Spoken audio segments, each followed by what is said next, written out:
One of the major objections posed by atheists and skeptics toward the Christian faith is the Bible's seeming advocation for slavery. Now, the justification for chattel slavery is mentioned in the Old Testament books of Exodus and Leviticus. For in Leviticus 25, chapter 25, verse 44, it says, "Both thy bondmen and thy bondmaids, which thou shalt have, shall be of the heathen that are round about you. Of them shall ye buy bondmen and bondmaids."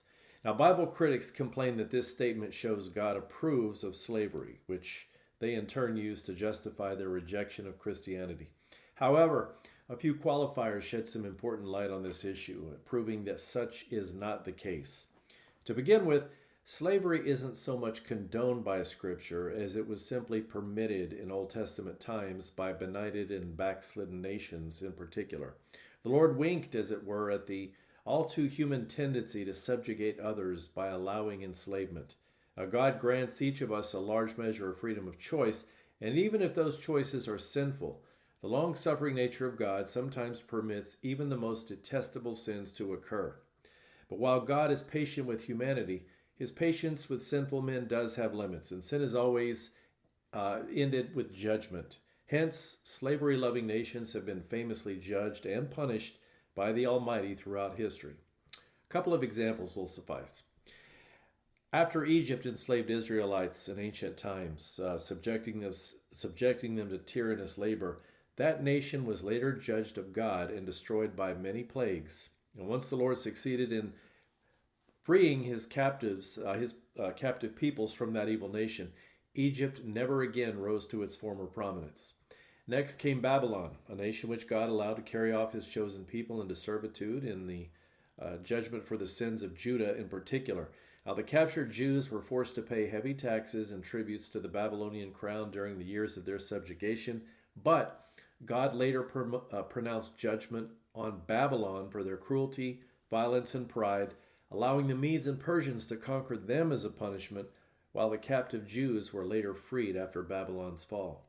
Consider also that in the Bible, the type of slavery that was commonly practiced in the Americas was specifically condemned, namely kidnapping and selling the captured persons. In Exodus 21, verse 16, it stated, "And he that stealeth a man and selleth him, or if he be found in his hand, he shall surely be put to death."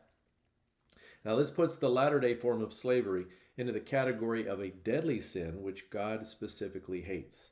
And on that subject, I think a case can be made that the U.S. Civil War, or war between the states, was, among other things, a punishment from God against the practitioners of slavery in the southern states. Now, what about slavery in the current era?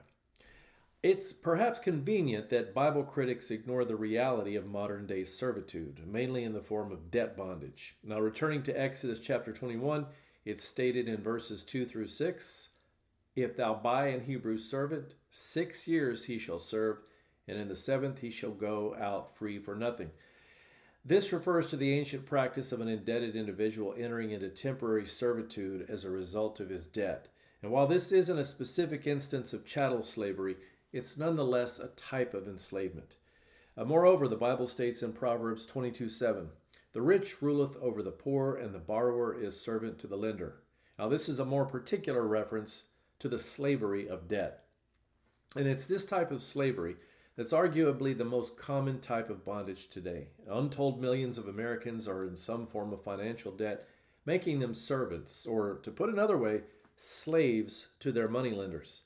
And perhaps then it's not surprising that the book of Revelation, chapter 13, verses 16 through 17, in reference to the coming Antichrist system says, "And he causeth all, both small and great, rich and poor, free and bond, to receive a mark in their right hand or in their foreheads, and that no man might buy or sell, save he that had the mark, or the name of the beast, or the number of his name." Now note that in the last days there will apparently be no middle class, as none is mentioned in this verse, but instead only rich and poor, free and bond.